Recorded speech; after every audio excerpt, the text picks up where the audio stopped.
First.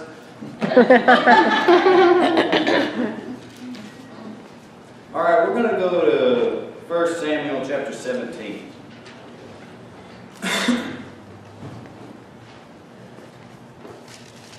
Yeah, it's 17.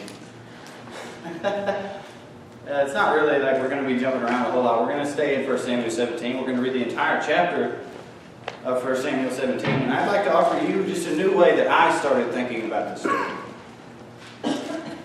Maybe it's not new to you. I don't presume to teach you. The only thing I can hope that God would inspire me with something, that I could convey it to you, and that God would give you something out of that. So I'll just be submissive to the dude who's really in charge. All right. Let's pray, because we're going to read the whole chapter, and it suits me just fine if you stay sitting for the whole chapter. All right. Our dear and gracious Heavenly Father, we thank you so much, Lord, for this evening. Thank you, Lord, that a dirtbag like me, Lord, the terrible human being I am, the dirty, low-down dog that I am, Lord, that you would permit me not only to accept that pure and wholesome salvation that you offer, Lord, but that you would use me to preach your word, Father. I just pray that you can strengthen me in this time that I have, however long it's going to be, Lord. I just leave it all up to you. Just love you so much, Lord, and I thank you just so much for my people. I thank you, Lord, for placing me in this small town in Oklahoma, Lord, that we can just worship you in spirit and truth. I just pray that our fellowship will be sweet. I pray, Lord, that if they take a piece, and only a piece, Lord, that they can apply it to their lives, that they might use it to tell somebody about you and how wonderful you are and what you can do for them. And I thank you so much for what you did for me. Just pray, Father, that you would hide me behind this pulpit, Lord, that they would not hear me or see me, Lord, but they would see you with their spiritual eyes, and they would hear you with their spiritual ears, and they would be receptive. Amen. All these things I pray in Jesus' name, and I love you so much. Avenge us of our adversary. And all these things I pray in Jesus' name, if they be your will, Father. Amen. Amen. All right.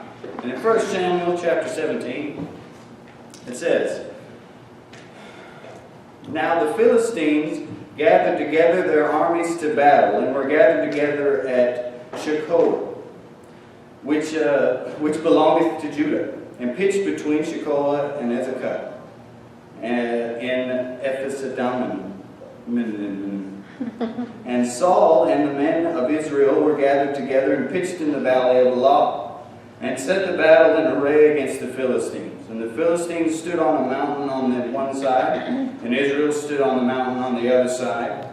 And there was a valley between them. All right, we're just going to stop for a second. I'm going to explain the geography. All right, from the coast on the Mediterranean Sea, there's these plains, there's this flat land. And there's these little valleys, or they call them Shephelah. They separate the flat land from the mountain area where Damascus and Jerusalem and all of them would be stationed.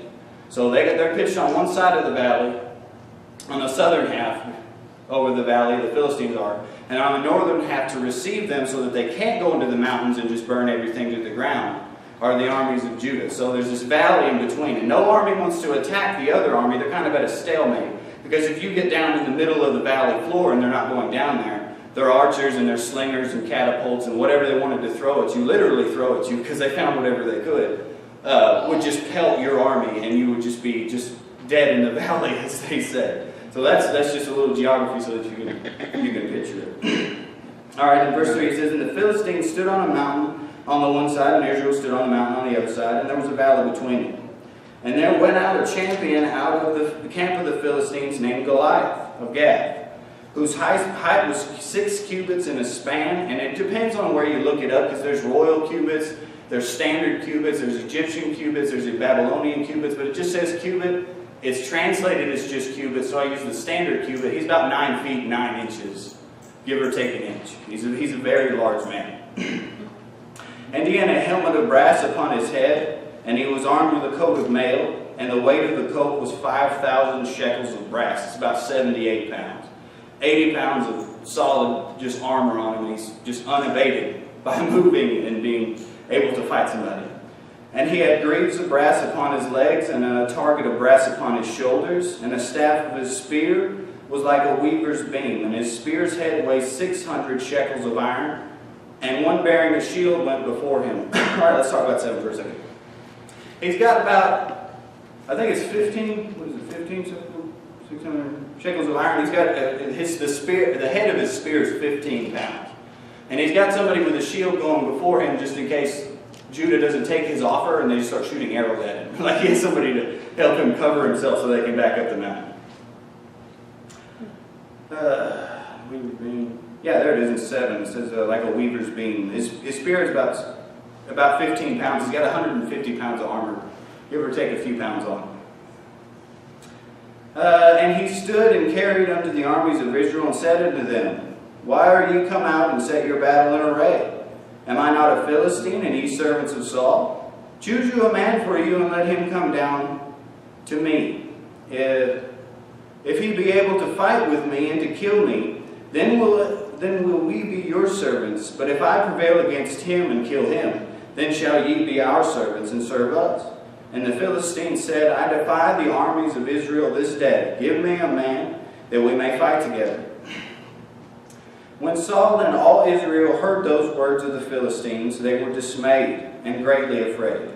Now David was the son of that Ephrathite of Bethlehem, Judah, forgive me, whose name was Jesse. And he had 8 sons, and the man went among men of any old man in the days of Saul. I'm sorry I butchered that. And the 3 eldest sons of Jesse went and followed Saul to the battle. And the names of his 3 sons went to battle were Eliab, and the firstborn, and the next unto him Abinadab, and the third son Shaun. And David was the youngest. And the 3 eldest followed Saul. And David went and returned from Saul to feed his father's sheep at Bethlehem. And the Philistines drew near morning and evening and presented himself 40 days. That's something you don't really hear a lot when somebody tells this story. He does it for 40 days, he offers himself. Because they know that they have to handle this in the old way. And what I mean by the old way would be single combat. Because they know that if they say no and they try to go out into the valley and up the other side to try to attack the Philistines, they'll be quickly defeated while they're still in the valley.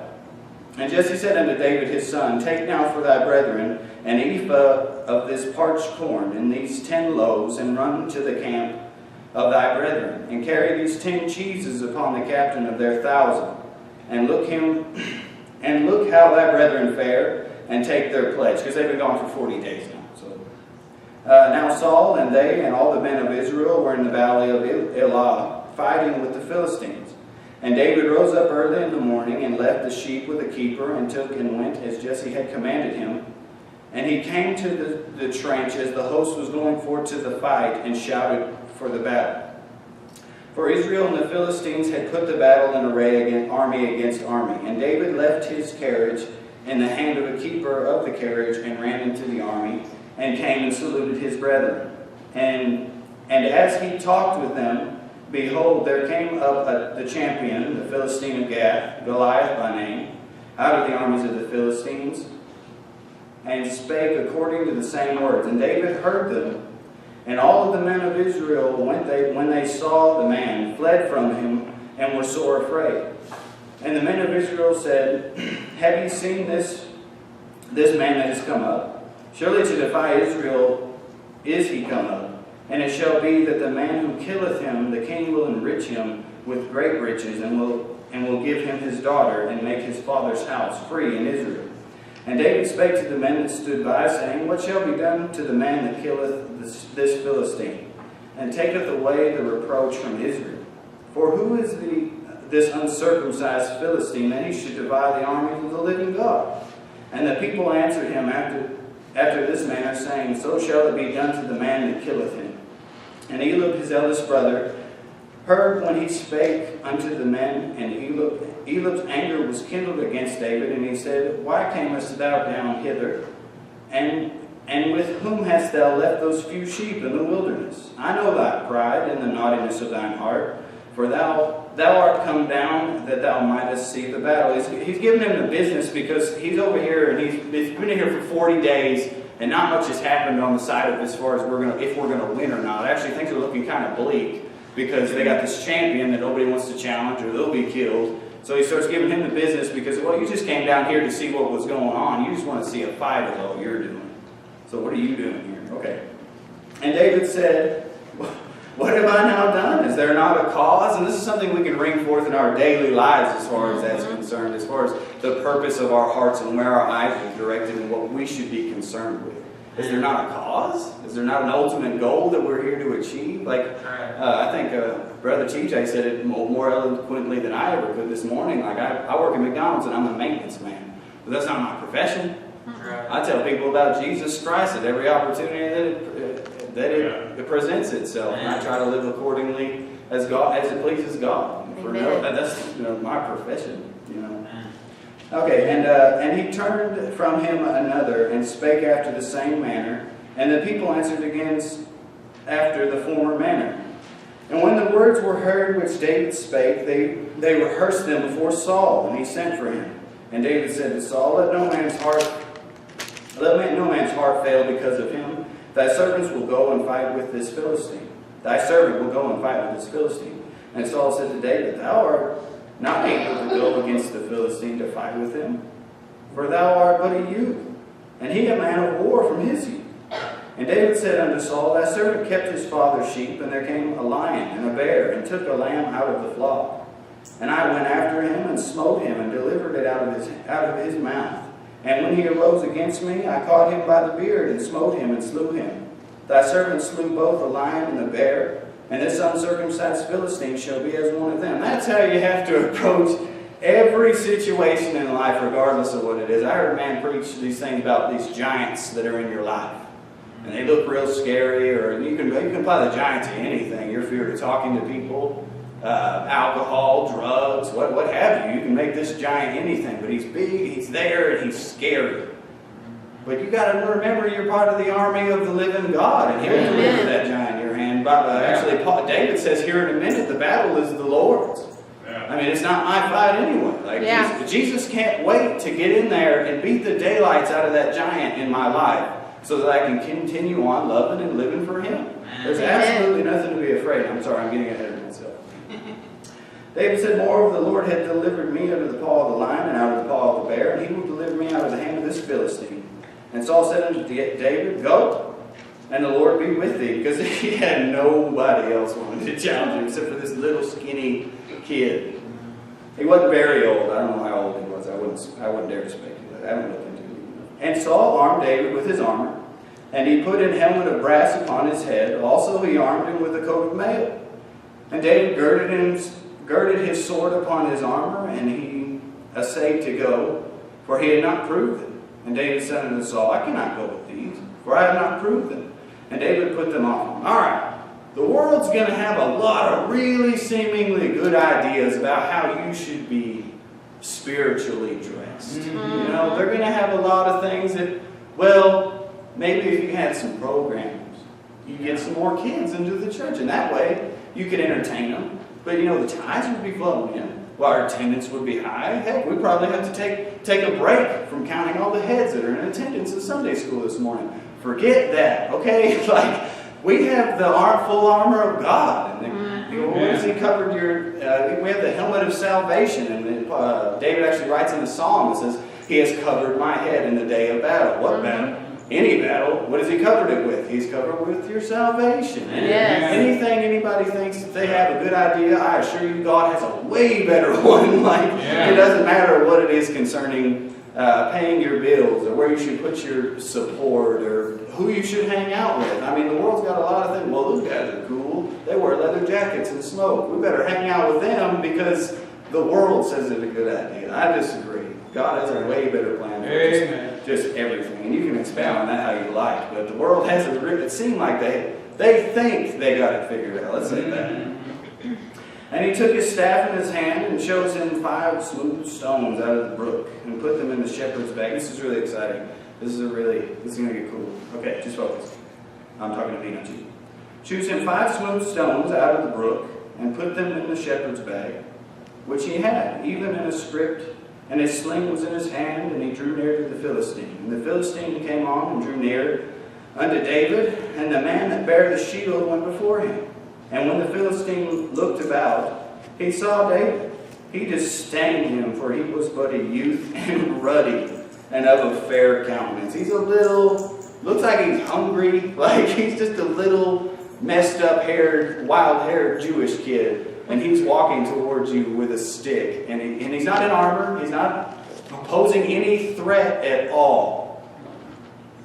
But isn't this how you're supposed to be? Yes. You know, as far as these battles in life that we're concerned, like, people won't look at me because I'm the president of the math club, or I'm sorry, that was a terrible example, but because I'm just this awesome, well-spoken, well-dressed, sharp man. Like, they're not. That's absolutely nothing. I wouldn't even credit myself for half of those things I just said.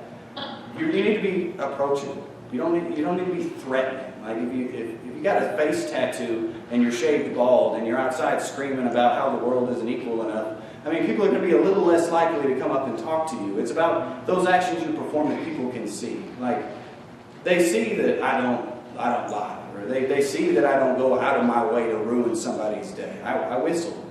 I'm a fan of whistling. I'm not a very good whistler, but I do it anyway. Like, I'm generally in a good mood, and if somebody has a question, I have an answer. If I don't have an answer, I'll get one. That's the type of thing you need to keep up. It's not wearing all this shiny, appealing armor, or being appealing to the flesh, or being appealing to what the world thinks you should be. I want to be appealing to what God thinks. Amen. The Philistine came drew near in 42, and it says, and when the Philistine looked about and saw David, he disdained him, for he was but a youth and ruddy and of a fair countenance. And the Philistine said unto David, Am I a dog that thou comest to me with staves? And the Philistine cursed David by his gods. And notice the lowercase g's. He's got a mouthful. Like, I just say, God is good. But they have to say, this whole array of things are good. All right. And the Philistine said to David, Come to me, and I will give thy flesh unto the fowls of the air, and unto the beasts of the field. Then said David to the Philistine, Thou comest to me with a sword, and with a spear, and with a shield. But I come unto thee in the name of the Lord of hosts, the God of the armies of Israel, whom thou hast defied. If you're going to stand on authority, you don't need to stand on any authority you think you've accumulated. You don't need to stand on any knowledge you think you have, because I assure you, the more I learn about God's Word, the more I realize that I don't know. The more I know, the more I don't know. If that makes any sense, I'm trying as hard as I can. But it's just, you need to stand on God's authority. You need to stand on God's wisdom. Because like I said earlier, anything that any man has ever said, the Bible said it better. And it said it more. I assure you. Sorry, I got a little picture of it lost in place. And David said to the Philistine, Now comes me, there it is, whom thou hast defied. This day will the Lord deliver thee into mine hand, and I will smite thee, and take thine head from thee, and I will give the carcass of the host of the Philistines this day unto the fowls of the air, and to the wild beasts of the earth, that all the earth may know that there is a God in Israel. Any action you perform, whether it be work, or walking, or you're shopping, or anything, it needs to be for the Lord. Like, you need to be, it's not that you're just, well, I got to walk from here to there. What a drag. It's hot. Like, God made a beautiful day for you to walk. Maybe we need to be a little bit more open in what God's got planned for you from point A to point B. Maybe you need to be a little bit more open in being a witness. I don't know. I'm not your judge, and I'm not in your life. I'm merely presenting these things as facts. I wake up every day, and I don't necessarily ask God every day. I do on occasion, to put somebody in my life that I can tell the truth to. But the thing about it is, it's always been the condition of the heart, and David is a perfect example of that. He would not build the temple of God because his hands were bloody. But God said he was the apple of his eye. Why? Because of the condition of his heart. I'm absolutely ready, willing, and able, eager, young, and qualified to tell somebody the truth about Jesus Christ. I'm just willing to do it. And that's all it is. It was the willingness to do it. David had this victory against this giant because he was willing to fight the giant. Anybody in that camp could have done it. But David did it. David got the victory. Just goes to show you about your daily life. What few victories that I can't claim in my daily life, Jesus gave me. No, if you acquire no victories, it's only because you weren't willing, I assure you. There's a lot of men that were not able to do what God wanted them to do by their own power. But God empowered them and inspired them, and it worked out. And in 47, And all the assembly shall know that the Lord saveth not with the sword and spear. Focus. All right. Let's look at this. And all the assembly shall know that the Lord saveth not with sword and spear, for the battle is the Lord's. And he will give you into our hands. Isn't that wonderful? Mm-hmm. Into our hands. Into mine and Jesus' hands is where that victory is going. But he doesn't say with the battle is the Lord's, and he will give you into my hands. For the assembly shall know that the Lord saveth not with sword and spear. It's not going to be by force. Like, I don't save anybody. Jesus Christ saves people. Amen. I don't necessarily presume to preach the gospel. I just open my mouth and I hope that Jesus is speaking through me, or about to, or I wouldn't say very much. I assure you. I try to keep my thoughts as little as I can in there, because I use a lot of slang. And it behooves me to speak properly when I'm in the pulpit. But that's what it is. It's about being submissive, about being open. It's about being ready. Those are always. Amen. Amen. And it came to pass, when the Philistine arose and came and drew nigh to meet David, that David hasted and ran toward the army to meet the Philistine. Now, if you are presented with a battle, in what manner should you approach said battle? Should you scurry behind somebody else you think knows more about the Bible than you? No. Did David run back to the camp and was like, well, he's coming, I don't know what to do now? Absolutely not. Any battle that you're faced, I assure you, God will grant you the victory. You run towards whatever it is coming towards you. And I can say this with an absolute certainty, because I've done it and God gave me the victory. Amen. Amen. I'm a man of the drink, you see. I like to drink alcohol. As far as the flesh is concerned, forgive me, I don't currently drink alcohol. I like to drink. I'm drawn to it. I like the way it looks. I like the way it smells. I like the way it tastes. Gurgle it in your mouth, spit it out, whatever. But I know that God gives me the victory every single day. Amen. Because I look and I see, I've worked it out in my head. Okay? Like, my flesh has literally done this, and I argue with myself sometimes. I don't care if I sound crazy when I say that. I look at there and I was like, man, I got like $6 in my pocket. I bet I could get a bottle of that and just walk home, and nobody would bother me, and I could be lit for most of the rest of the day, maybe take a nap. Nobody would know, but I know. And Jesus would know. So every day that I don't drink is a victory for Jesus Christ. Amen. And those victories, I want to keep them coming. Amen. All right. And it came to pass when the Philistine arose and came and drew nigh to David, he hasted and ran toward the army to meet the Philistine. And David put his hand in his bag and took thence a stone and slang him, and smote the Philistine in the forehead, and the stone sunk into his forehead, and he fell upon his face to the earth. All right, let's go. Let's go to chapter verse 40, and we're going to look at this for a second. I tell you. And he took his staff, and in his hand, and chose 5 smooth stones out of the brook, and put them into the shepherd's bag, and which he had, even in the script, and his sling was in his hand, and he drew near to the Philistine. In the valley of Elah, this is geography. In the valley of Elah, there is this certain kind of rock. And in this certain kind of rock is called beryllium sulfate. You ever heard the expression being in between a rock and a hard place? You're in between a rock and you're in between beryllium sulfate. It is 10 times more dense than any other stone you would find on the ground. Now let me present you with this.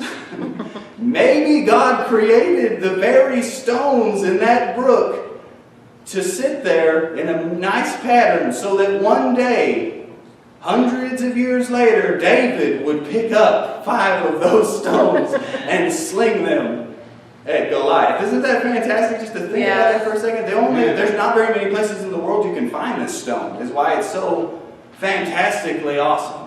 All right, and over there the translation is that when Goliath challenged somebody, he says, bring him down so that he may come and fight with me. That come and fight with me is actually one word, and it means he wants a swordsman because he's heavy infantry.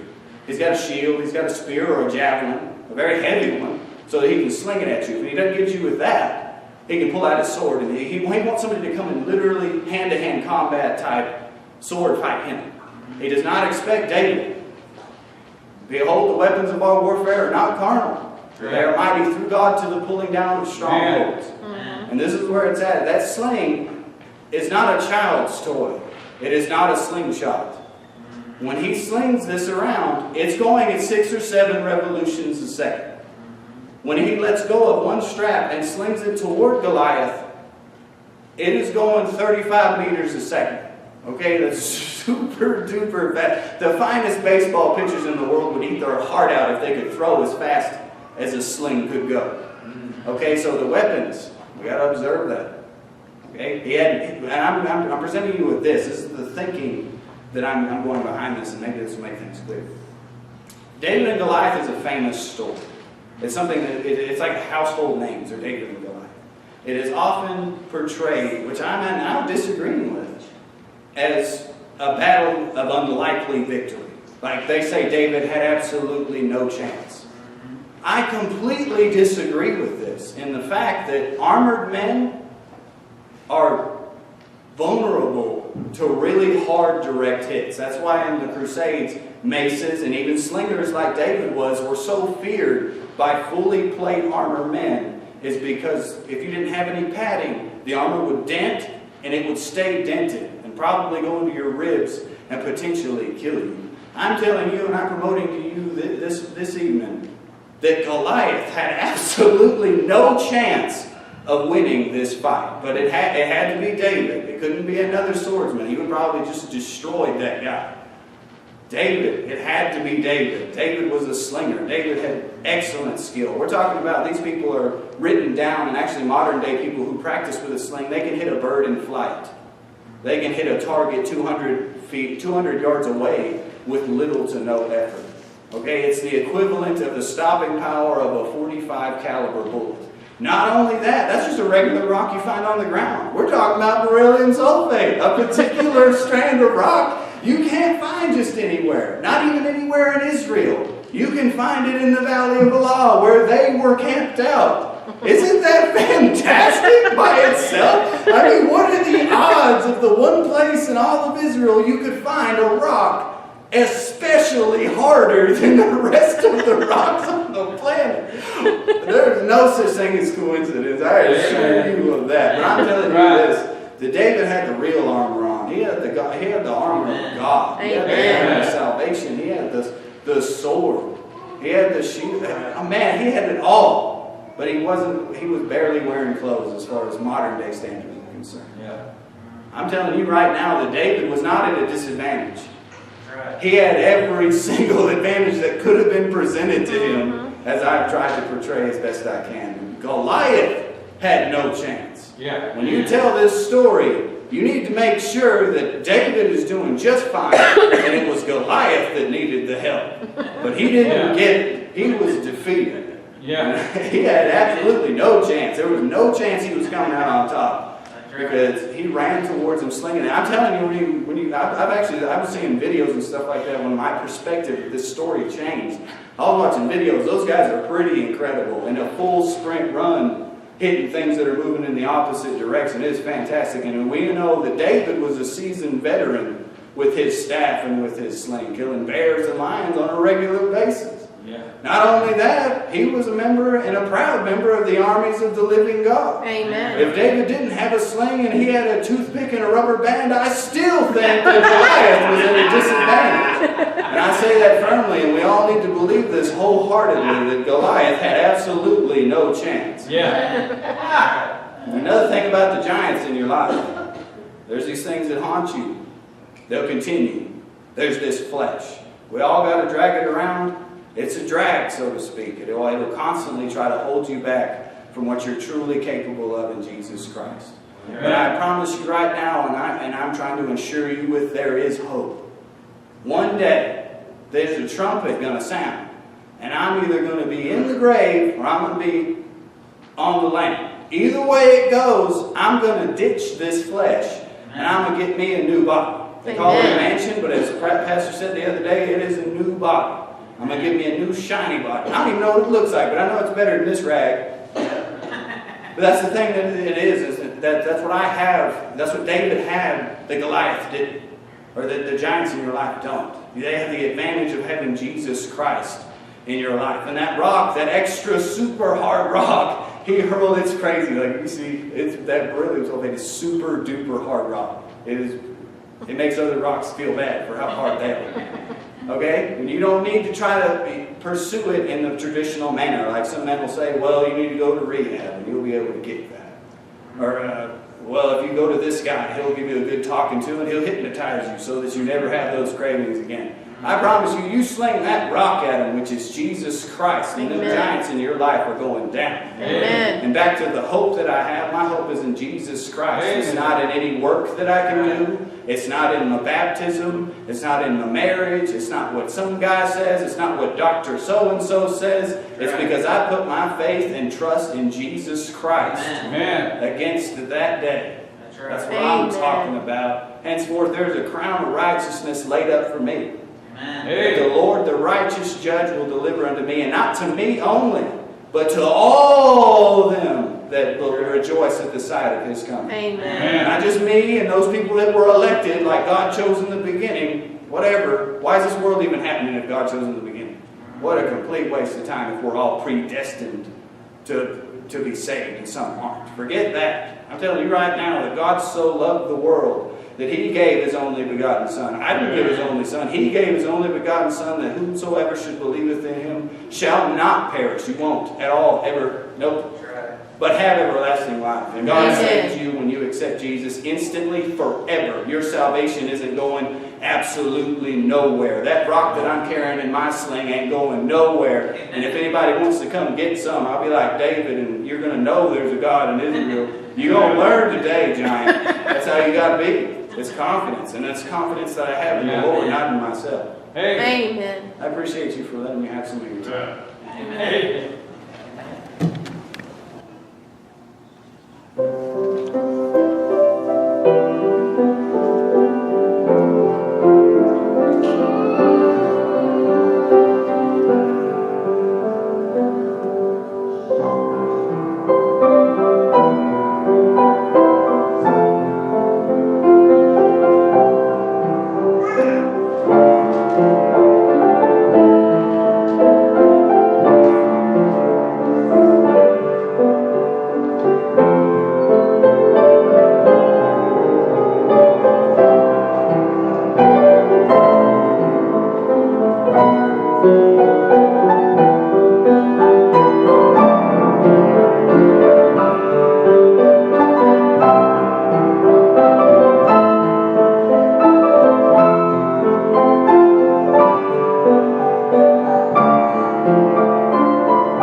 Got the joy, joy, joy.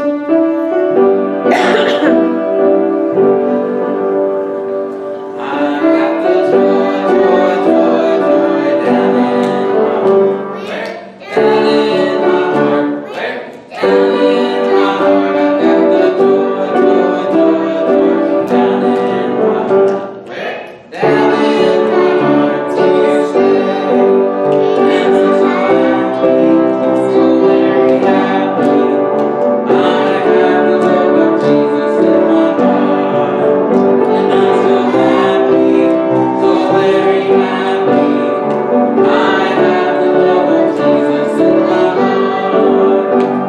And if the devil doesn't like it, he can sit on it. Ow!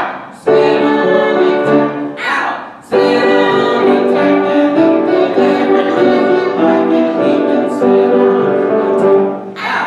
Sit on it and stay. 'Cause I'm so happy, so very happy. I have the love of Jesus in my heart. And I'm so happy, so very happy. I have the love of Jesus in my heart. Amen. Amen.